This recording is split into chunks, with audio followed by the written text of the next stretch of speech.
A potential legal storm is brewing for former National Security Advisor John Bolton, with federal prosecutors in Maryland poised to take him to a grand jury on Thursday. The charges? Allegedly mishandling classified documents.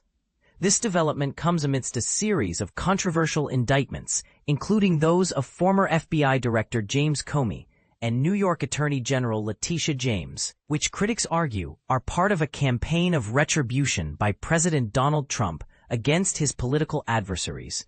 But here's where it gets controversial.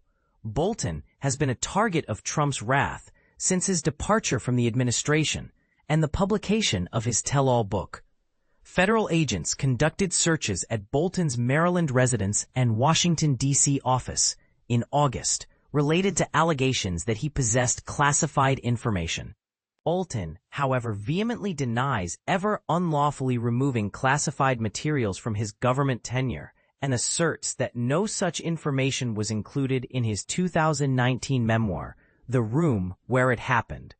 The investigation into Bolton is being led by the U.S. Attorney's Office in Maryland, distinct from the Comey and James probes, which are being handled by a Trump-appointed U.S. attorney in the Eastern District of Virginia. Sources indicate that these prosecutors brought charges against Comey and James despite the advice of career prosecutors.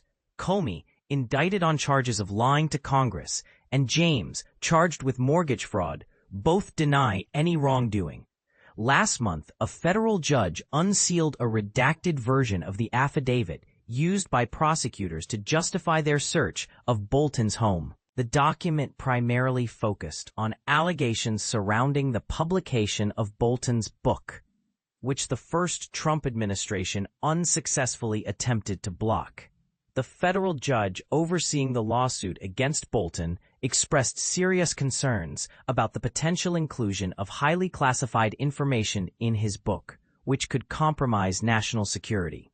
On the day of the searches, Trump claimed to be unaware but proceeded to call Bolton a sleazebag. Referring to his own legal troubles regarding classified documents, Trump empathized with the experience, stating that having one's home searched is not a good feeling. Trump himself pleaded not guilty in June 2023 to 40 criminal counts related to his handling of classified materials after leaving the White House in 2021. Prosecutors allege that he repeatedly refused to return hundreds of documents containing classified information and took measures to obstruct the government's retrieval efforts. After Trump's re-election in November, the case against him was dropped due to a long-standing Justice Department policy prohibiting the prosecution of a sitting president.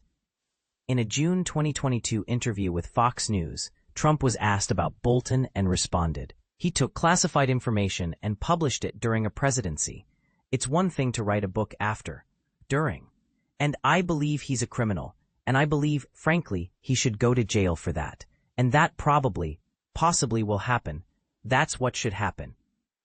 This story is developing, and the potential indictment of Bolton raises questions about the boundaries of free speech and the handling of classified information. What are your thoughts on this complex issue? Should there be consequences for those who allegedly mishandle classified materials, even if they are former government officials? Share your opinions in the comments below.